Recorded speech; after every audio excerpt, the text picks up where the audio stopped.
السلام علیکم ورحمۃ اللہ وبرکاتہ۔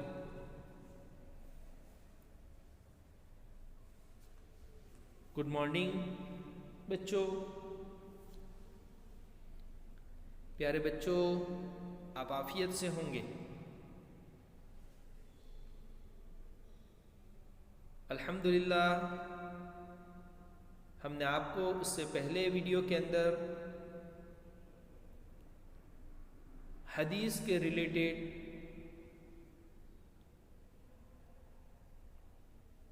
کچھ فضیلتیں اور اس کا امپورٹنٹ بتایا تھا کہ حدیث یاد کرنے سے کیا بینیفٹ ہے، کیا فائدے ہیں۔ ہم نے آپ کو حدیث سنائی تھی کہ رسول اللہ صلی اللہ علیہ وسلم نے فرمایا کہ جس نے بھی میرے امت کے نفع کے لیے 40 حدیث یاد کر لی یا کرے گا تو اسے قیامت کے دن کہا جائے گا جنت کے جس دروازے سے چاہو داخل ہو جاؤ۔ پیارے بچوں، یہ ہمارے لیے بینیفٹ بہت امپورٹنٹ ہے کہ اگر ہم نے حدیث یاد کر لی ہوگی تو ہمارے لیے جنت میں جانے کے لیے کوئی رکاوٹ نہیں بنے گا، یعنی جنت کے جس دروازے سے ہم داخل ہونا چاہیں گے انشاءاللہ تعالی ہم داخل ہو سکیں گے، کوئی ہمیں روک نہیں پائے گا۔ اس لیے کہ نبی کریم صلی اللہ علیہ وسلم نے بتایا ہے، اور نبی کریم صلی اللہ علیہ وسلم کی بات کبھی جھوٹی نہیں ہو سکتی۔ اس لیے پیارے بچوں، اس یقین کے ساتھ ہمیں حدیث سے یاد کرنا ہے کہ انشاءاللہ اس حدیث کو ہم یاد کریں گے تو اس کے اوپر ہم عمل کریں گے تو اس کا ثواب تو ہمیں ملے گا ہی ملے گا۔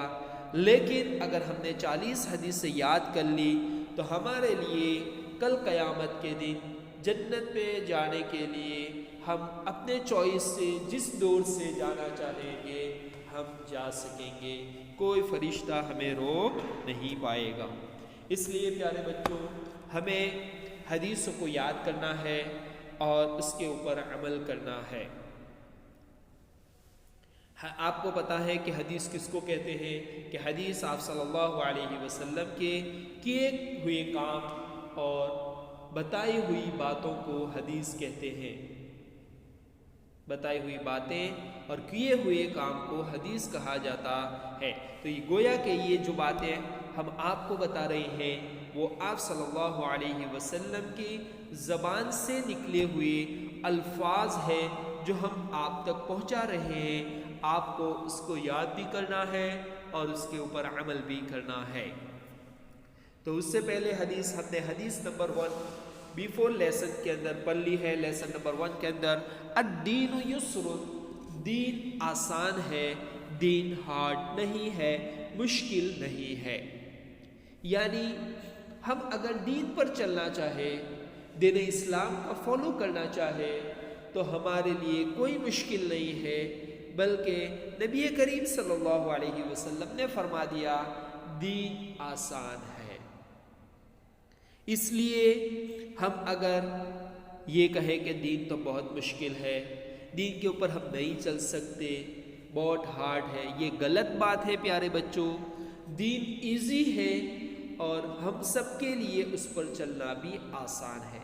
اگر ہم دین پر چلیں گے تو ہماری لائف یہاں کی یعنی ڈیتھ سے پہلے، موت سے پہلے بھی اچھی ہوگی، اور موت کے بعد جو لائف آنے والی ہے وہ بھی انشاءاللہ تعالی گڈ ہوگی، اچھی ہوگی۔ لیکن اگر ہم دین کے اوپر نہیں چل رہے ہیں تو سمجھ لو کہ ہماری یعنی موت سے پہلے کی جو زندگی ہے وہ بھی ہماری خطرے والی ہے، اور مرنے کے بعد کی جو زندگی ہے وہ بھی خطرے والی ہے، نقصان والی ہے۔ اس لیے ہمیں ضروری ہے کہ ہم دین کو اپنے سینے سے لگا کر دین کے ہر رولز کو فالو کریں اور اس کے اوپر عمل کریں۔ تو پیارے بچوں، یہ حدیث نمبر 1 اوور ہو گیا تھا لیسن نمبر 1 کے اندر۔ آج ہے حدیث نمبر 2 عبادات پر۔ پیارے بچوں، دین کی یعنی کلمے کے بعد جو سب سے بڑا فرض ہے وہ نماز ہے۔ جس طریقے سے ہم 5 بڑے بڑے فرض ہیں، ایک تو کلمہ شہادت اشہد ان لا الہ الا اللہ و اشہد ان محمد عبدہ و رسولہ، اس کے بعد ہے نماز، اس کے بعد ہے زکوٰۃ، اس کے بعد ہے صوم یعنی روزہ، اس کے بعد ہے حج۔ پیارے بچوں، دوسرے نمبر کے اوپر ہے نماز۔ یہ نماز بہت امپورٹنٹ ہے۔ نماز ہمارے اوپر فرض ہے۔ فرض کا چھوڑنے والا گنہگار ہوتا ہے، کیونکہ یہ اللہ کا حکم ہے، اور اگر کوئی نماز نہیں پڑھتا تو گویا کہ وہ اللہ کے حکموں کو چھوڑ کر اپنی زندگی گزار رہا ہے۔ تو پیارے بچوں، یہاں پر ہے سبق نمبر 2، حدیث نمبر 2، عبادات پر۔ عبادات میں سب سے پہلے ہے نماز۔ مفتاح الجنت الصلاۃ، مفتاح الجنت الصلاۃ۔ پیارے بچوں، آپ کو بھی یہ حدیث یاد کر لینا ہے۔ میں جس طریقے سے پڑھتا ہوں آپ کو بھی پڑھنا ہے۔ مفتاح الجنت الصلاۃ، یعنی اس کا ترجمہ ہے جنت کی کنجی یعنی چابی کی نماز ہے۔ پیارے بچوں، نماز یہ جنت کی چابی ہے، جنت کی کنجی ہے، جنت کی ہے۔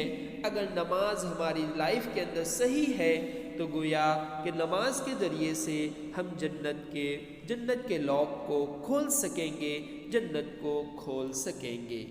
اگر نماز ہی نہیں ہے تو پیارے بچوں ہمارے لیے وہاں مشکل کھڑی ہو جائے گی۔ اس لیے پیارے بچوں، ہمارے نبی صلی اللہ علیہ وسلم نے فرمایا نماز میری آنکھوں کی ٹھنڈک ہے۔ یعنی اگر ہم نماز پڑھتے ہیں تو گویا کہ ہمارے نبی صلی اللہ علیہ وسلم کو ٹھنڈک پہنچتی ہے۔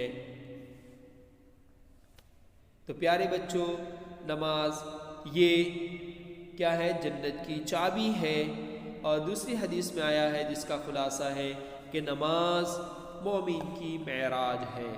یعنی اگر کوئی بندہ نماز پڑھتا ہے تو گویا وہ اللہ تبارک و تعالیٰ کے ساتھ بات کر رہا ہے، ایسا پوزیشن ہوتا ہے۔ یعنی وہ نماز کے اندر گویا کہ اللہ تعالیٰ سے بات کر رہا ہے، یہ سمجھ لو۔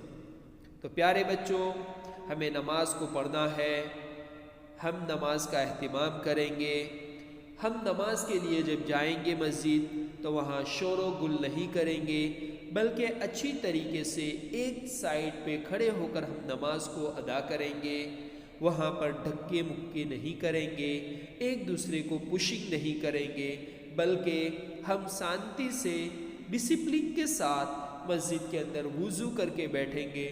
جب نماز کے لیے امام صاحب کھڑے ہوں گے ہم بھی کھڑے ہو کر نماز کو اچھی طریقے سے پڑھیں گے۔ تو پیارے بچوں، یہ ایمان کے بعد سب سے بڑا جو حکم ہے وہ نماز ہے، اور کل قیامت کے دن نماز کے بارے میں بھی پوچھا جائے گا۔ اس لیے حدیث شریف کے اندر آتا ہے کہ جب کوئی بندہ نماز کا اہتمام کرتا ہے تو اللہ تعالیٰ اس کو انعامات سے نوازتے ہیں، 5 انعامات سے نوازتے ہیں۔ تو پیارے بچوں، ہمیں نماز کا اہتمام کرنا چاہیے۔ اور آتا ہے کہ جب کوئی بندہ ایک نماز پڑھتا ہے اور جب دوسری نماز آتی ہے تو اس کے بیچ کے اندر جو اس نے گناہ کیے ہوئے ہوتے ہیں اللہ تعالیٰ ان گناہوں کو بھی معاف فرما دیتے ہیں، یعنی چھوٹے گناہوں کو معاف فرما دیتے ہیں۔ تو پیارے بچوں، ہمیں نمازوں کا اہتمام کرنا ہے، نماز کو پابندی کے ساتھ پڑھنا ہے۔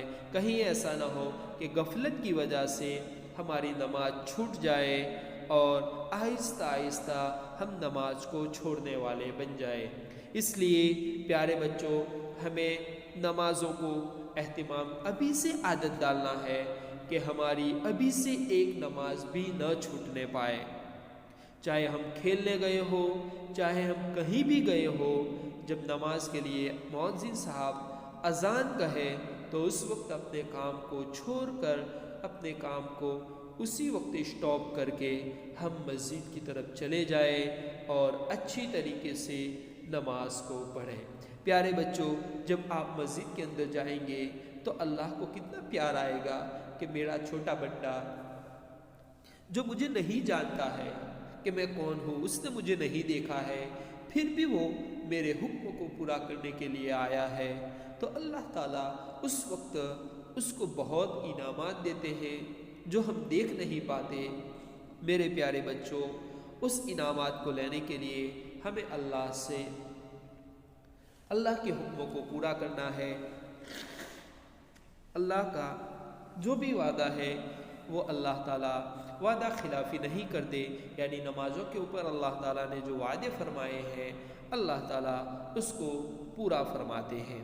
تو پیارے بچوں، ہمیں خود بھی نماز کو پڑھنا ہے، اپنے فرینڈ سرکل کو نماز کی دعوت دینا ہے، اور راستے کے اندر ہم نماز پڑھنے کے لیے جا رہے ہیں، اگر ہمیں کوئی ملتا ہے تو ہمیں اس کو بھی اپنے ساتھ لے جانا ہے اور نماز پڑھنے کے لیے اس کو کہنا ہے۔ تو پیارے بچوں، آج کا ہمارا لیسن تھا حدیث نمبر 2، عبادات پر مفتاح الجنت الصلاۃ، یعنی جنت کی کنجی، چابی کی یہ نماز ہے۔ پیارے بچوں، انشاءاللہ ہم ارادہ کریں، ہم آپ سے امید بھی رکھتے ہیں کہ آپ نماز کو پڑھیں گے، اس حدیث کو بھی یاد کریں گے، اور 1 بائی 1 آپ 40 حدیث یاد کر کے جنت کے جس دروازے کو آپ چوائس کریں گے اس دروازے سے آپ انشاءاللہ داخل ہو سکیں گے۔